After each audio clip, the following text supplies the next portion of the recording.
Hey everybody, I hope you're having a great day. In this video, I'm going to be covering Captain America. Now, there's been multiple individuals to carry the title Captain America over the years, and there's even been an anti-Cap that the Office of Naval Intelligence developed when they were working on their own super soldier serum.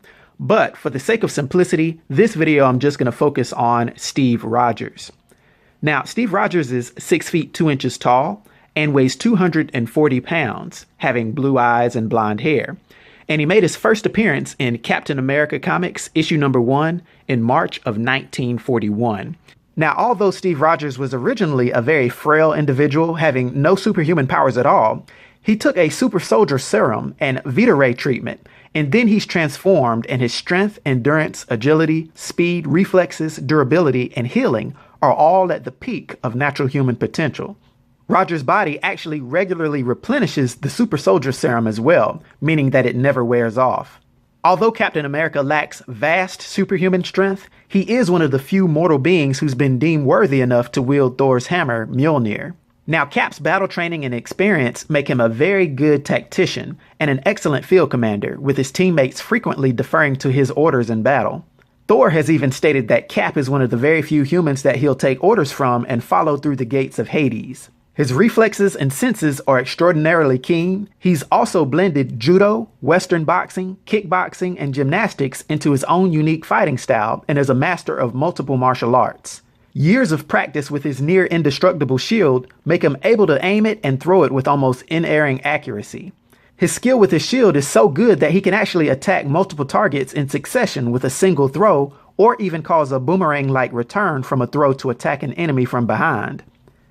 In canon, he's regarded by other skilled fighters as one of the best hand-to-hand combatants in the Marvel Universe, limited only by his human physique. Although the super soldier serum is an important part of his strength, Rogers has shown himself still sufficiently capable against stronger opponents, even when the serum has been deactivated, reverting him to his pre-Captain America physique.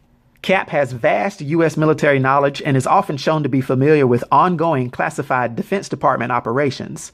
He's an expert in combat strategy, survival, acrobatics, parkour, military strategy, piloting, and demolitions. Despite his high profile as one of the world's most popular and recognizable superheroes, Cap has always been level-headed and down-to-earth. Now, this super soldier serum has enhanced all of his metabolic functions and prevents the buildup of fatigue toxins in his muscles, giving him endurance far in excess of an ordinary human being. This accounts for many of his extraordinary feats, including bench pressing 1,200 pounds and running a mile in 73 seconds. Furthermore, his enhancements are actually the reason why he was able to survive being frozen in suspended animation for decades. He's also highly resistant to hypnosis or gases that could limit his focus. But unfortunately, the secrets of creating a super soldier were lost with the death of its creator, Dr. Abraham Erskine. In the following decades, there have been numerous attempts to recreate Erskine's treatment, only to have them end in failure. Even worse, the attempts have instead often created psychopathic supervillains.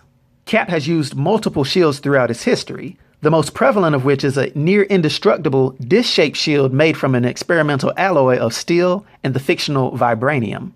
The shield was cast by American metallurgist Dr. Myron McLean, who was contracted by the U.S. government from orders of President Franklin D. Roosevelt. These orders were to create an impenetrable substance to be used for tanks during World War II.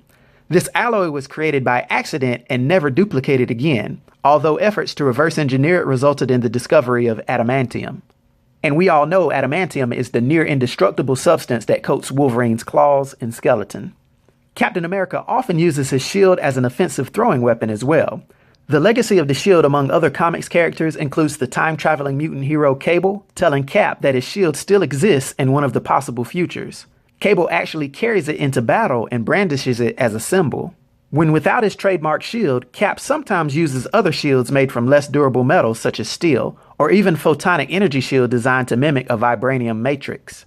Much like his vibranium shield, the energy shield can be thrown, including ricocheting off multiple surfaces and returning to his hand. Now, his uniform is made of a fire-retardant material, and he wears a lightweight bulletproof scale armor beneath his uniform for added protection.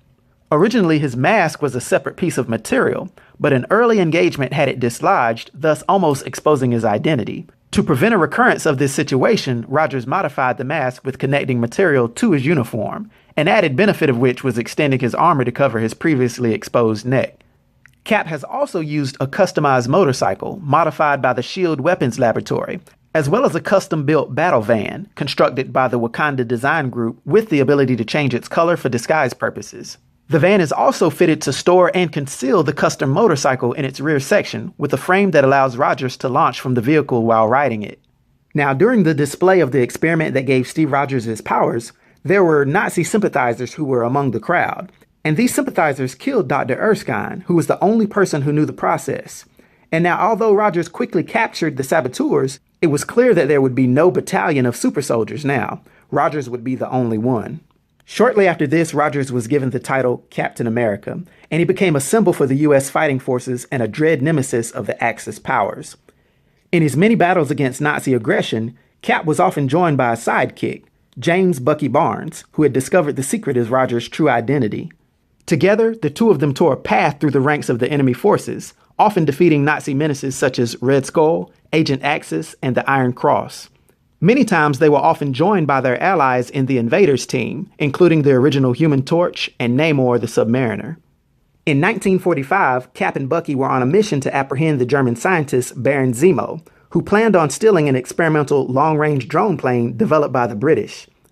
As the plane took off, Cap and Bucky made a desperate leap to catch it. Cap couldn't maintain his hold and plummeted to the earth. Seconds later, the plane self-destructed, apparently ending the life of Bucky Barnes. Cap's body had landed in the icy waters below, where he was frozen in a state of suspended animation, a condition he would remain in for decades. To safeguard morale among the troops, the Allied High Command kept the deaths of Cap and Bucky secret and recruited other heroes to play the role of Captain America. Meanwhile, the true Captain America was asleep within the ice. Eventually, while searching for their foe Namor, who was at that time an enemy to the Avengers actually came across Captain America's body floating in the icy waters and revived him. Now Captain America was a man out of time, a soldier whose war was long over, and attempting to find a place for himself in this strange new society, Cap accepted an offer to join the Avengers and swiftly became the binding glue that held the team together. Now, due to his powers and abilities and his influence on the Marvel Universe, for my 1 to 10 rating, I'll give Captain America a rating of 9, which is an epic rating. I hope everyone enjoyed the video. I'll talk to you next time. Be sure to like and subscribe to The New Sage.